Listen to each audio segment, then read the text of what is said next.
welcome to this edition of Border Report Live. My name is Rudy Mideles, and I'm your host here in Harlingen, Texas, in the Rio Grande Valley of deep South Texas. Got a jam-packed program lined up for you today. In just a little while, our South Texas correspondent Sandra Sanchez is going to join us to talk about a new lawsuit filed against the county of Harris, one of the largest counties in the country, by the state's Attorney General Ken Paxton. So we're going to get to her with that in just a little bit. We're also going to speak to our El Paso correspondent Julian Resendiz about some new reporting that Colombia's president's no longer going to cooperate with the United States. He's going to tell us why in just a few moments. But of course, as always, we're going to begin today's program by taking a look at what's trending across the border, starting with the man leading the immigration enforcement operation in Chicago will be leaving Chicago possibly as soon as today.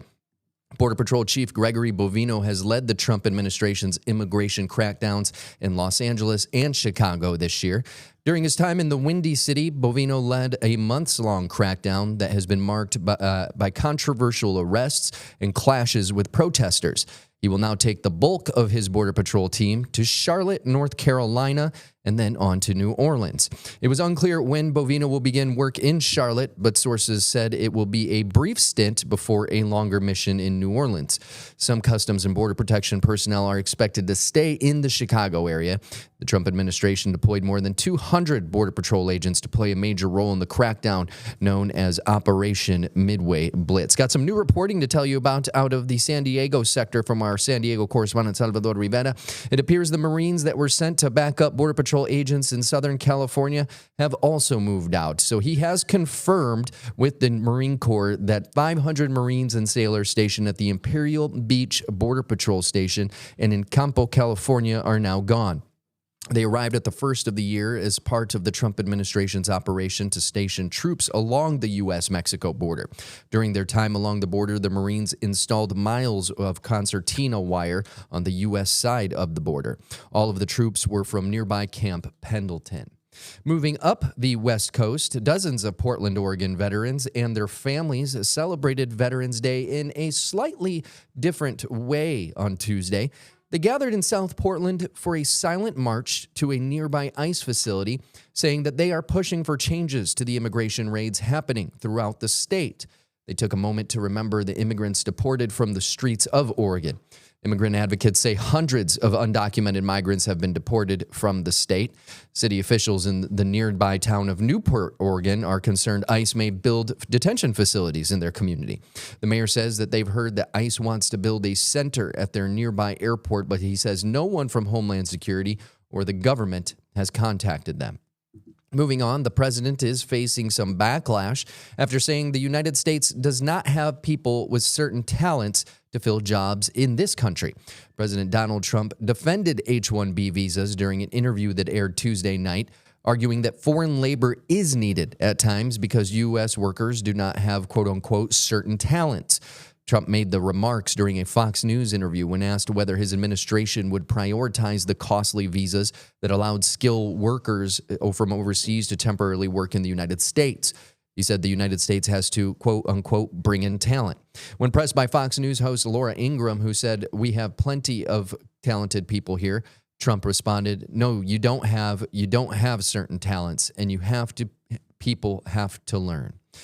Time now to bring in our El Paso correspondent, Julian Resendiz, on some new reporting he has on Colombia's president and their relationship with the United States. Julian? Rudy, so we woke up today to the news that yesterday the president of Colombia said publicly that he is stopping the sharing of intelligence with the United States. Gustavo Petro made the announcement on X, and it caught a lot of people by surprise, not just in the United States, but also in Colombia itself. Some of the prosecutors and military and former military contacted by Colombian news outlets said that they did not know anything beyond what their president had posted on social media. They say that this type of announcement is confounding, and on the surface, if it's more than political posturing, it stands to benefit no one except the drug traffickers. Now, let me give you some background on where this is coming from. The United States in the past 3 years has seen a surge in the seizure of cocaine coming from South America. There are three countries that primarily produce coca leaves, which is the source of cocaine. And they are Colombia, you can see it there in the map in the dark colors. They are Colombia, Bolivia, and Peru. So the U.S. has a vested interest in cooperating with the Colombian military in particular, as well as the federal police there, so they can stem, they can interdict, they can prevent these shipments of cocaine from reaching the U.S. The surge in production of coca in the past 3 years has been tremendous. In the past couple of years, here at the U.S.-Mexico border, U.S. Customs and Border Protection has interdicted about 70 tons of cocaine. That is the amount of cocaine that did not make it into U.S. streets, U.S. cities. We don't know, obviously, what amount made it, but it all goes back to what's happening in Colombia. So U.S. military, U.S. intelligence, U.S. Prosecutors rely on the relationship with their counterparts in Colombia so they can be made aware of when, let's say, a boat or a ship loaded with cocaine leaves a Colombian port, where it is headed, and also who are the people behind it, who are the drug lords that are purchasing the bulk cocaine, hiring the ships, and contracting with people in the United States to distribute it. So all this information, as of right now, has been stopped, and that is causing a lot of concern. There's also some boat strikes reporting that you have. Can you fill us in on those? Yes, I'm giving you the background. So we have this surge in cocaine being produced in Colombia coming to the U.S. When President Trump came into office, he obviously took to task the president of Colombia. All right, what's going on?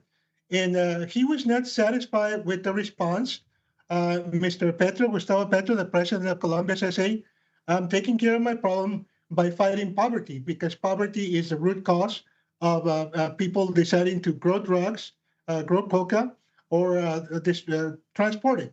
But apparently the strategy is not yet working. So we have seen this increase.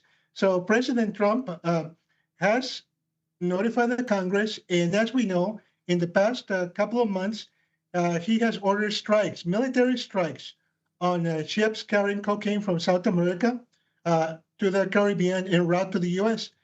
Some of those boats, many of those boats, may be coming from Colombian ports. Others may be coming from Venezuela. But the end result is that this has angered the president of Colombia tremendously, to the point that he says, well, this is the reason I'm stopping intelligence sharing cooperation. I do not agree with you bombing boats. He said that at least one Colombian citizen has been killed in the strikes, and he characterized that Colombian citizen not as a drug trafficker, but as a fisherman. So he says, until you stop this, we're not going to share intelligence. Obviously, the U.S. doesn't share that perspective. And I've been to Colombia myself 5 times, and I've spoken with some U.S. Federal officials who have also done time in serving in Colombia for the U.S. government.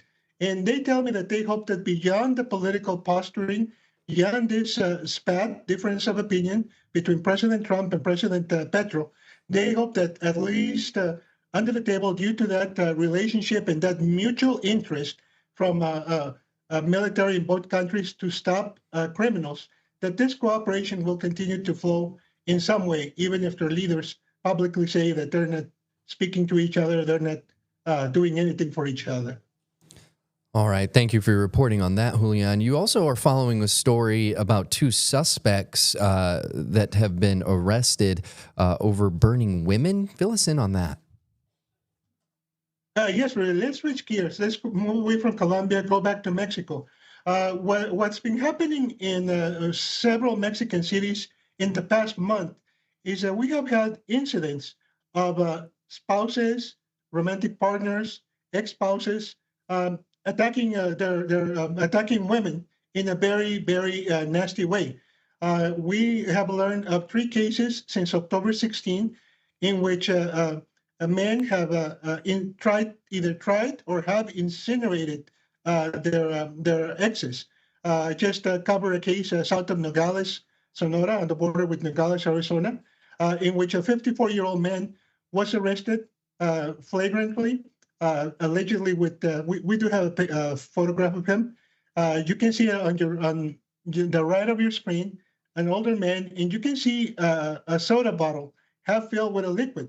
That liquid, according to prosecutors, was gasoline, and he allegedly poured the other half of the bottle on his ex-partner, and he was about to set her on fire when neighbors called police, and police intervened and detained him. On the left side of the screen, and this happened in the Sonora-Arizona border. On the left hand of the screen, we have an individual who was arrested on October 29th after an incident a few days earlier in which he allegedly went to the house of an ex-girlfriend, had an argument, and assaulted her, and also tried to burn her. The woman was burning 50% of her body. He put her in the trunk of a car, drove her to another state, and just dropped her there. And I've heard from women's rights organizations in Mexico who are very concerned about this spat of incidents, but they say that this is a symptom that the machista or male bias culture is still alive and well in Mexico. And they are interested in making these incidents public so that people know that this is an ongoing problem and that there's a need to do something about it, to send a message to men that women are not property, that you cannot commit such atrocious crimes and not pay for it. And the authorities seem to be responding. Like I mentioned, there have been 3 arrests in 3 different cases, and we have a 4th case going back to June, in which also there were arrests reported. You know, and it's very interesting, too, because just last week we were reporting about Mexican President Claudia Sheinbaum taking action against someone who assaulted her at a campaign rally while she was walking the streets, leaned over to kiss her. It just kind of goes to show that it seems like the government is now taking this sort of tone with these crimes that are being committed against women. And we, just in the last couple months too, we've saw an influencer in Mexico. I believe it was Mexico City. I could have that wrong. I don't have the information in front of me, but an influencer that had a lot of followers on social media. She was actually murdered while on a TikTok live stream. So it's interesting to see the government kind of starting to pick up and really take these cases against women up seriously. I would say, Rudy, that the opposite is also true. I know because I have covered changes in Mexican law going back to the late 1990s, in which sexual harassment laws were introduced, in which prosecution of sex offenders was increased, shored up. I think what's relevant and what's new, what made me pursue this story, is that it is still going on. Despite change in government culture, in laws, there's still remnants of the old machista or male-dominant sex culture in some sectors of society. And that's why the women's advocacy groups want this incidents publicized and the people responsible punished. It's still going on. Oh, yeah. And it's unfortunate to hear that it is still going on and to hear that it is getting to a point where, they're burning women. It's just awful stuff to hear about. It's stuff you don't really hear about on a regular basis. But we appreciate your reporting, Julian. Thank you so much for joining us on today for those topics. We're going to take a quick break, and when we come back, our South Texas correspondent Sandra Sanchez is going to be joining us to talk about that lawsuit that Texas Attorney General Ken Paxton has filed against Harris County, which is Houston is the county seat for one of the largest counties in the country. So stay with us. Border Report Live is back in 1 minute.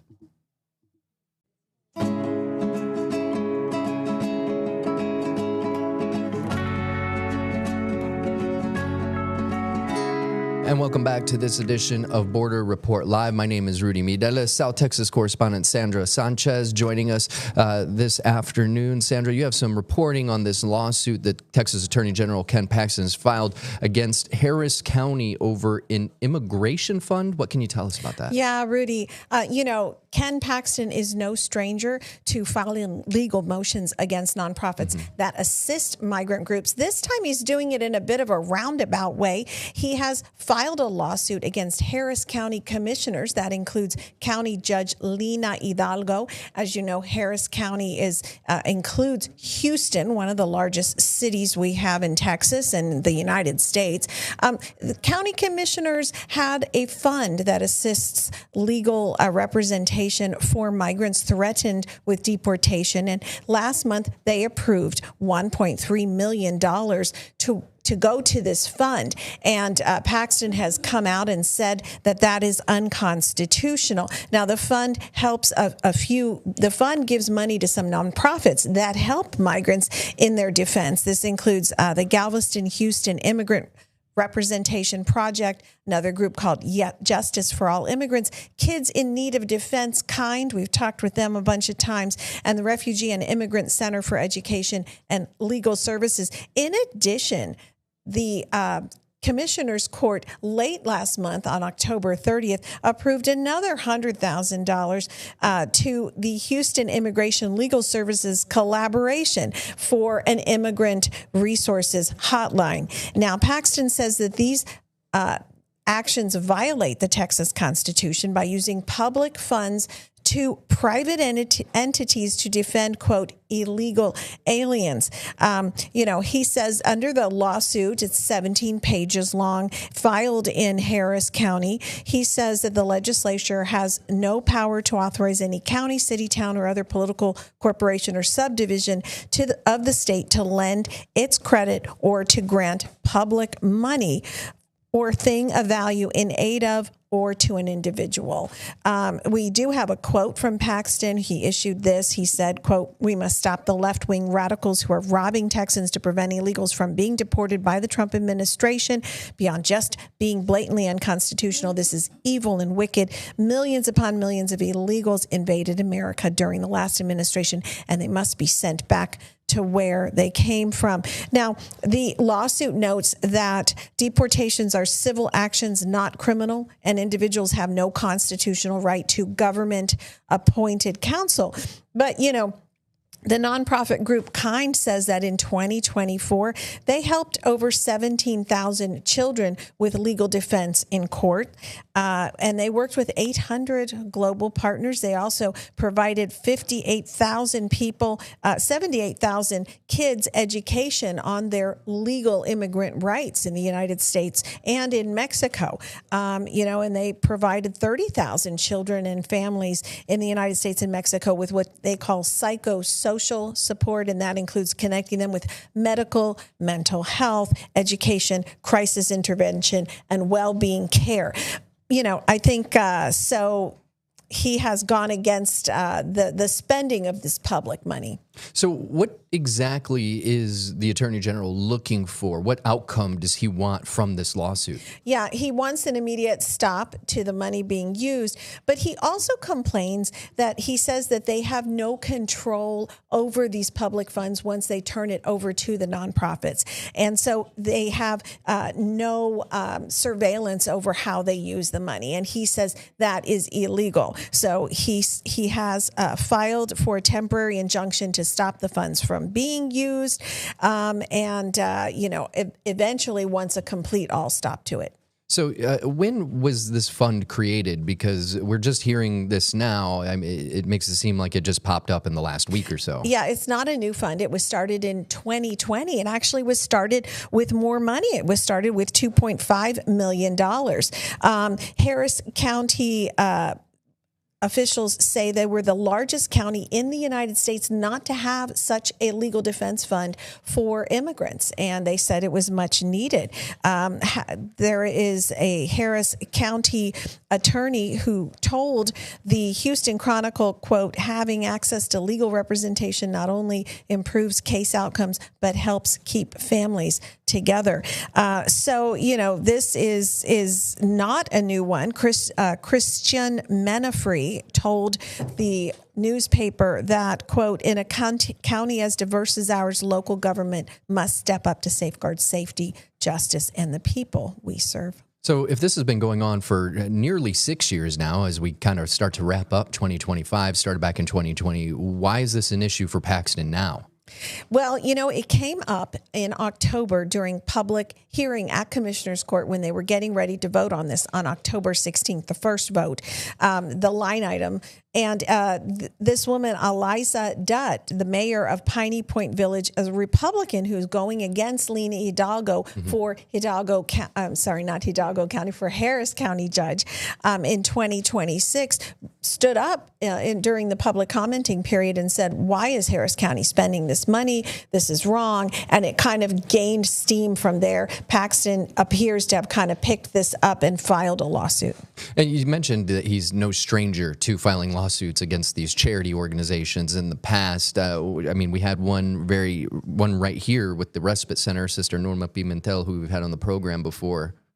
Yeah. Now, what he did was he was probing her. He wanted to investigate her. He had not filed anything. But as you know, he did do the same thing with another organization, a nonprofit in Houston, which ultimately shut down. He went against another nonprofit that helped migrants in El Paso and here Catholic Charities. What he ended up doing with all those actions is silencing them. They're very cautious and careful to say anything to us or to anyone now because of fear that there could be legal retributions.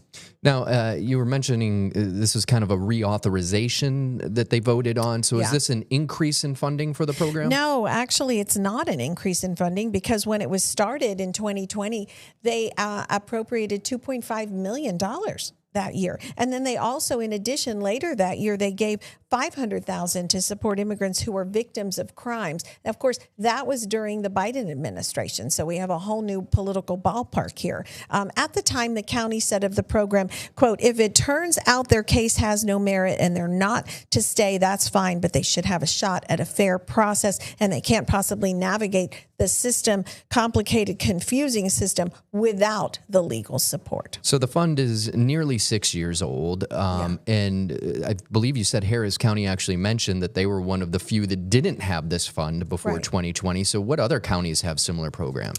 Yeah, actually, some other cities have it. Austin, Dallas, and San Antonio, for instance. Also, Bexar County, which includes San Antonio. They started their Immigrant Legal Defense Fund in 2022 with $1 million, and they added another $1 million in 2024. City of San Antonio gives $150,000 to that annually.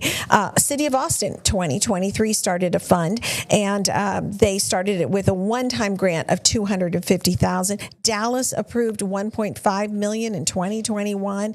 Now, I've been looking for similar type legal funds here in South Texas. Hidalgo, so far I'm not finding one. Hidalgo County, Cameron County, but as you know, there are many groups that do offer legal services, and Catholic Charities helps the immigrants here.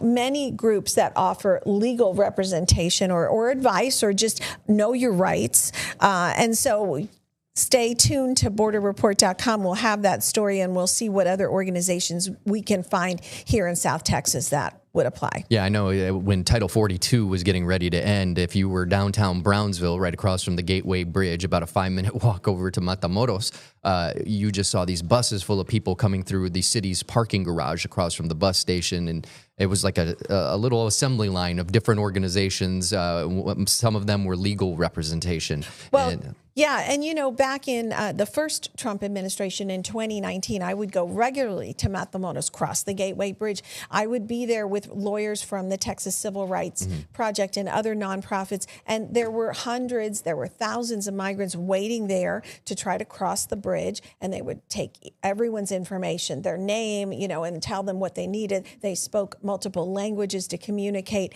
Now most of them wait until they cross. And now, as you know, we don't have many who are released, but those that are still making their way through the court system, several studies have shown do much better in arguing their case or presenting their case or making sure it's fully vetted if they have legal representation. All right. Well, thank you so much, Sandra. Sandra Sanchez, our South Texas correspondent. We appreciate you reporting there. Stay with us. Border Report Live. We'll be back in 1 minute.